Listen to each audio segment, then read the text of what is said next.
Hi, everyone. This is the scholarship information session for the 2025 AI for Public Health Research Training Platform scholarships, which are out now. Today, I'm going to go over the introduction to the AI for Public Health Research Training Platform, and then delve into the details of the scholarship program, highlight our current scholars, and address any questions you may have. I will go through the questions that were submitted and sort of our frequently asked questions, and there will be time for other questions as well. Today, I'm coming to you from the University of Toronto, and we wish to acknowledge on the land on which the University of Toronto operates. For thousands of years, it has been the traditional land of the Huron-Wendat, the Seneca, and the Mississaugas of the Credit. Today, this meeting place is still the home to many Indigenous people from across Turtle Island, and we are grateful to have the opportunity to work on this land. Every time we engage in a land acknowledgement, it's a great time to reflect on our responsibility. And I know people are coming from across Canada. Ourselves, leading a national training platform, we think about these responsibilities quite a bit. They integrate through all of our practices, our deep commitment to equity and community engagement, and to OCAP and CARE principles for Indigenous data governance. So first, I'll just introduce our platform.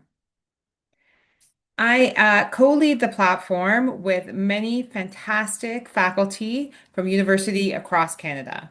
And we represent different disciplines from biostatistics to computer science to epidemiology to public health, as well as different universities as pictured here. We also have a wide mentor network, which I'll mention a little bit later.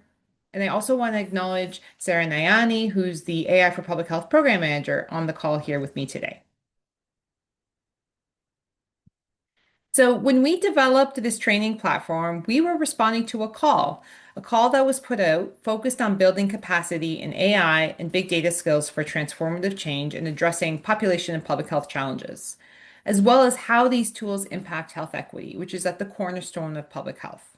So we were tasked with building a platform that helps build AI and big data skills in the public health community, and specifically how and when we use these tools to tackle complex public health challenges. And because equity is so important to the work we do in public health, also to identify sources of inequity and use AI to promote equity in health-related decision making in the public health context. So we came up with this mission, which is to establish a workforce of public health researchers and practitioners who develop and apply innovations in equitable artificial intelligence and machine learning to public health research, policy, and practice in Canada. And we did this by developing a suite of training activities. So today you're hearing about the scholarship, which is one, but we have lots of activities dedicated to facilitating the equitable application of AI tools as well as their development. So just to mention our program elements, again, today we're focusing on the scholarships, but we also have a really successful internship program, short courses, which if you take enough, you get a certificate. We hold various workshops, and we have an AI for Public Health Summer Institute coming up this year. We are in Winnipeg. And I encourage you to check out our website, and you can learn more about these other programs if they are of interest to you. It's really important to mention that we are joined by different mentors from different universities across Canada. You can see all the universities represented here. And this is great because it means we have students from all of these different universities and more. And we're tightly tied with our public health partners as well as our AI and data partners. Many of our internships happen at these locations, but also some of our graduate students that are scholars in our program work closely with our public health and our data partners. So now I'll go into the details of the scholarship program. So the scholarship program is intended to support trainee projects aligned with the goals of the AI for Public Health Research Training Platform. And we provide funding for master's, PhD, DRPH, and postdoctoral fellows by named AI for Public Health mentors And it's really important to note that this spans disciplinary areas of public health, computer science, biostatistics, equity, policy, and ethics. I encourage you to look at our past scholars and our current scholars. You will see that their projects span different areas. In some areas, they're developing AI technology. In other areas, they're evaluating its impact in public health decision making or considering the ethical considerations of that technology. So there really is quite a bit of variation, and they work in lots of different content areas. And we're really focused on this idea of providing trainees with the research and applied public health skills to be able to develop responsible AI tools in a public health context. So I'll just go over quickly who is eligible for the scholarship. And this is important because if you're not eligible, your application will not be considered.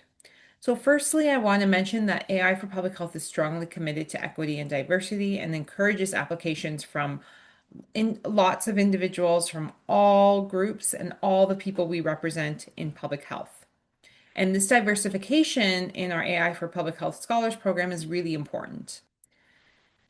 In order to be eligible, you must be a trainee in a registered program, registered by fall of 2025, and that's PhD, DRPH, or master's program, a full-time graduate position at any Canadian academic institution. We also fund postdoctoral trainees, and they again must be working with an AI for public health mentor, either as their supervisor or their co-supervisor, and must be a postdoc at the start of the award, which is fall 2025. So, what do we look for in applicants? Unfortunately, we do get more applicants than we are able to fund, so we really have to pick the top applicants that meet the criteria set out here. So, we are looking for a strong record of research and academic excellence that align with the career stage. And what that means is the scholarship program really is about fostering the research side of our program goals. And so we were looking for people with evidence of experience in research and the skills aligned with being able to carry out such research. We also look very closely at the project and we look at its scientific rigor. We have a multi-stage review, so someone will look at the actual technical elements of the project. We also look at research skills that and assets that ensure us that you will be able to carry out that project. You have the environment and the skills to do so. Very importantly, it's the alignment of the mission. So this is something that we sometimes get fantastic projects, but they're not really aligned with our mission of advancing AI in a public health context. So this is something you'll want to consider. And also, we have very strong consideration in the public health relevance, which is in our mission, but also strong equity consideration. So we ask specific questions about that. And you must be either in the first, second, or third year, if applicable, in your training program. So for master's, it's only first or second year. Third year, we allow if you're in a doctoral program. We don't fund if you're after those years. So again, you'll see all these details in the application form, but applicants are asked to describe their commitment to equity, diversity, accessibility, and inclusion, and articulate considerations in engaging people with lived experience.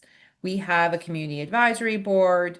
We think very carefully about how we can do that type of engagement. We see this core to developing and applying AI applications in public health in a responsible way, and also in a way that addresses equity considerations. So these are things that we look for in our application. And if you're wondering how to answer those types of questions, there are some resources on our website. And again, we're asking you to reflect on the considerations. Everyone's project's a little bit different. The opportunities around the projects are different. And so we'll be happy to work with you to advance those aspects of your project. And we want to know that you have thought about it. So it's very important to note that you must be supervised or co-supervised by an AI for public health mentor. All mentors are listed on our website.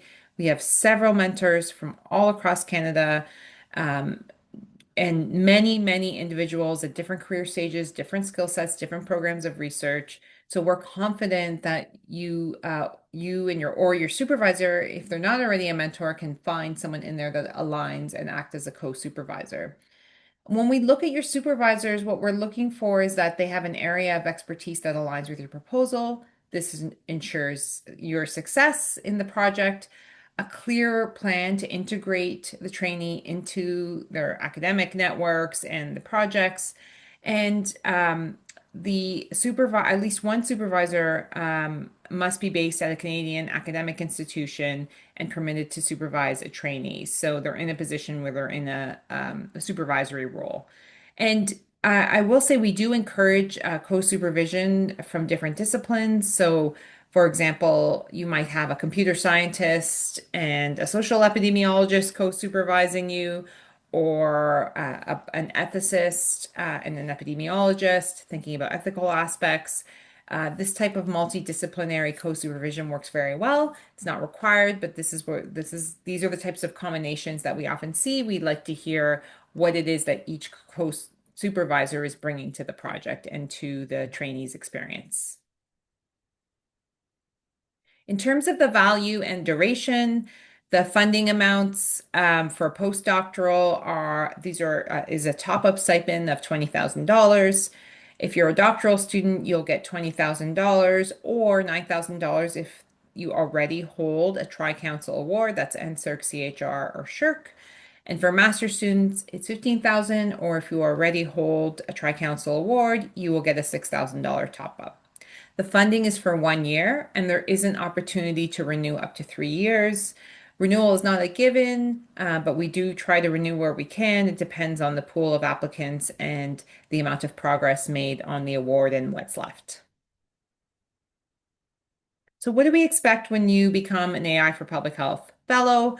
Well, we expect that you will participate in our community. This involves engaging with faculty members, participating in a virtual cohort series with the other members of your group, presenting at our annual capacity building workshops and webinars offered throughout the year, and joining in our AI for Public Health Slack workspace. You will get funded to come to our annual meeting. Again, this year it's in Winnipeg alongside our Summer Institute. So that's something that we really like to celebrate our scholars at.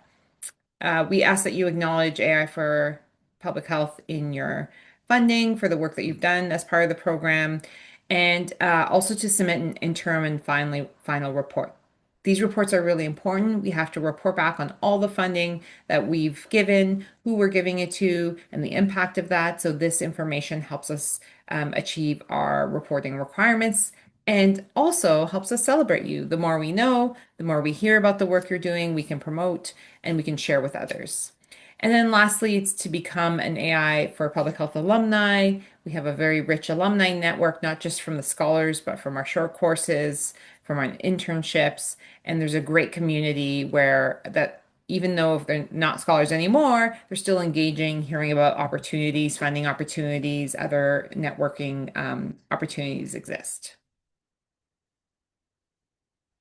There is a robust review process, and reviewers will evaluate on the following criteria. I've mentioned them before, but I'll just mention them briefly again. The quality of the research proposal and the public health impact, alignment with the AI for Public Health research training program goals. As I've mentioned, really read those and describe how your project aligns with those goals. The quality of the training environment, commitment to equity, diversity, accessibility, and inclusion in your proposed research, as well as sharing your perspectives on engaging people with lived or living experience.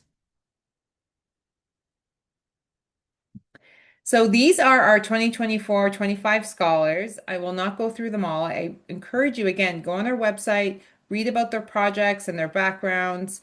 A really fantastic group of scholars from across Canada working in all kinds of areas, chronic disease, infectious disease, addiction, cyberbullying, homelessness. We have so many topics that span all the areas of public health, environmental health. It's really fascinating group of scholars doing great work. And if you go through their projects as well as previous years that we funded scholars, I think you'll get a really good sense of the projects that were the most competitive in our program. So how do you apply? Go on to AI for Public Health website. There's a traineeship page. You'll find the scholarship page, and there'll be an application link right there. It's live as of now, and the applications will close on June 30th, 2025. So please make sure you have your applications in by then. Lastly, I'm going to go through a series of frequently asked questions, and these are the ones that came forward. And so hopefully these address some of the questions you might have. So first, can international students apply? Yes, as long as they're registered at a Canadian university, international students can apply. Can MD students apply? At this time, we only fund graduate scholars, so you have to be enrolled in a master's, doctoral, or postdoctoral program at the time. MD, PhD programs are applicants are fine, or if you have an MD and you're now doing a graduate degree, those are all eligible. Are fourth year PhD students eligible? At this time, no. Applicants who are going into the fourth year are not study. We are really reserving our funding for those that are starting in their first 3 years of their program. Are applicants that come from other fields like communications or media eligible? This is a great question, and the answer is yes. We do not select any background that's required. Obviously, your project has to make the case for how it's eligible in terms of aligning with the goals of the program. And that those types of goals can come from lots of different backgrounds. And communication certainly is an area that's important in public health and health promotion. But our students come from a wide variety of backgrounds, anywhere from computer science to public health, epidemiology, social behavioral science. We have several social scientists that have come through the program. So the most important thing is alignment with the program goals. Can I apply for multiple funding streams, for example, doctoral and master's? No, we will only consider one application, so please pick the award that best applies to your degree program. Do you have to have publications prior to the application? No. Although research potential is considered, it is important. We're looking whether you have a skill set. It's not a guarantee that you have to already have published to be in the program. We are looking for some some activities in the research space. So perhaps you have a poster, or you have some research experience. Please make sure to highlight that in your application. Do the applicant projects have to clearly align with uh, with the expertise or research program of an AI for Public Health mentor? The answer is yes. There should be clear synergy with the project you're proposing, and at least one AI for Public Health mentor should be your supervisor. Can you apply if you're starting your project? Absolutely. We take students in their first, second, or third year of their program, so lots of students are in their first year. Can I apply if I'm working on a group project? Can multiple people who are working on the project apply? So, as per graduate requirements, you really need to have your own project in the scholarship. So it does, and we are also looking at you and your skills and your background. So certainly the project you're working on can be part of a larger undertaking, but your individual work needs to be apparent in your application. Maybe clear what your role in the project is and your specific aspect that's related to your graduate work, your thesis, for example. In terms of references, do successful applicants have to work with an AI for Public Health mentor? Yes, you do need at least one AI for Public Health mentor. If you have a current supervisor, we encourage you to co-supervise. Many of your supervisors probably know many of our mentors. We have lots of mentors from across the country, so that might be a good avenue in. Do we need reference letters required for this application? Yes, you do. We need 2 reference letters. They're short, structured reference letters, and there's lots of guidance on those reference letters on the application forms. Can one of my references be an AI for Public Health mentor? If a reference is a mentor and not your supervisor, their letter will be accepted. But we do require two references that are not your supervisor or your co-supervisor. In terms of the review process, how many applicants will be selected? We currently have funding for 10 scholars a year. The number can vary slightly. I'd like to say anywhere between 10 and 12 because it depends how many people come in with awards, where it's just a top up versus a full application. So I would say around 10, but it could be, plus or minus two. When will the final list of those that got scholarships be released? The applicants will be notified of the results in August in time for the September start date. So we have reached the end of our frequently asked questions. This is at our annual meeting last year. I thank you all so much for joining and hope to hear from many of you and hope that we see lots of different applications to our program.